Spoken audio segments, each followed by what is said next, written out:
vécu la première vague, puis la deuxième vague, en entendant tranquillement le processus de création de vaccins. La vaccination est commencée depuis un petit bout, et ceux qui n'ont pas encore reçu leur première dose l'attendent avec impatience. Cependant, on se demande toujours comment diviser ces vaccins dans la population. Comment nos systèmes de santé gèrent les allocations des ressources et qui devrait être priorisé dans ces allocations. Ce sont les questions avec des aspects philosophiques que nous tenterons de vous répondre aujourd'hui, en vous offrant avec un peu plus de clarté sur la prise de décision que nos chefs doivent faire.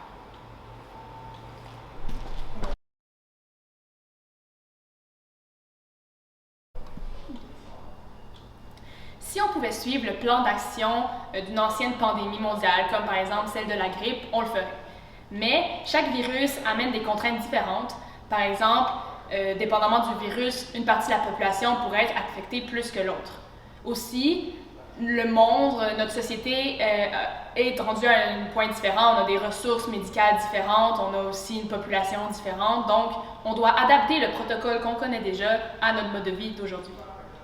C'est justement un plan d'action qu'on a besoin de déterminer pour aider les travailleurs de la santé, les gouvernements et les producteurs de vaccins à déterminer comment distribuer les ressources à travers tous les pays.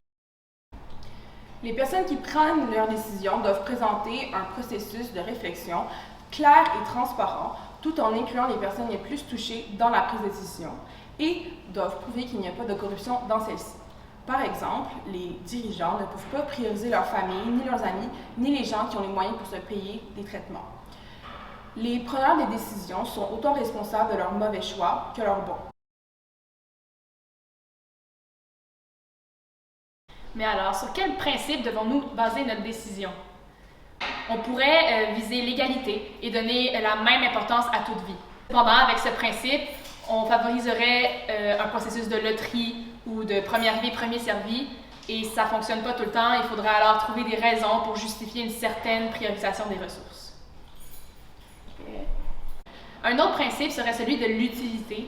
On favoriserait la priorité des travailleurs essentiels et toutes les personnes avec un talent qui pourraient bénéficier de la population et diminuer les dommages. Bon.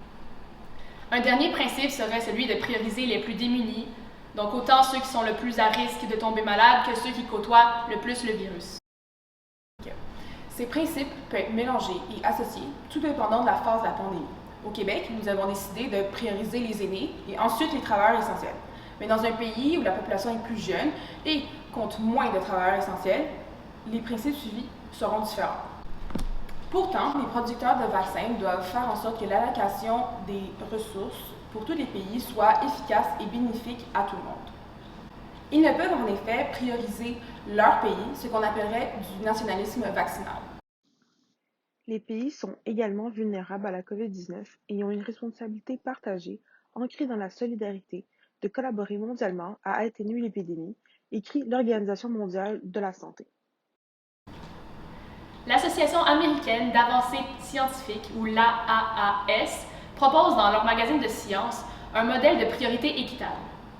Selon ce modèle, il y aurait 3 phases à la distribution des vaccins et ainsi 3 objectifs principaux. Le premier objectif serait de réduire les morts prématurées causées indirectement ou directement par le virus. Le deuxième objectif serait de réduire les dommages économiques et sociaux. Et finalement, le troisième objectif, retourner à un fonctionnement normal. Il faut déterminer combien de vaccins il faut envoyer par plusieurs critères, comme la capacité de les transmettre, la proportion de malades sur la population totale, les dommages causés à cause de la COVID ou les mesures sanitaires seront les plus réduites. Pour ce qui est des nouvelles plus locales, les ressources comme dans les soins de nos hôpitaux, le journal britannique de médecine nous offre une approche plus utilitariste du problème. L'utilitarisme est une théorie morale qui cherche à maximiser l'utilité ou le bien-être global en comptabilisant les conséquences de nos actions.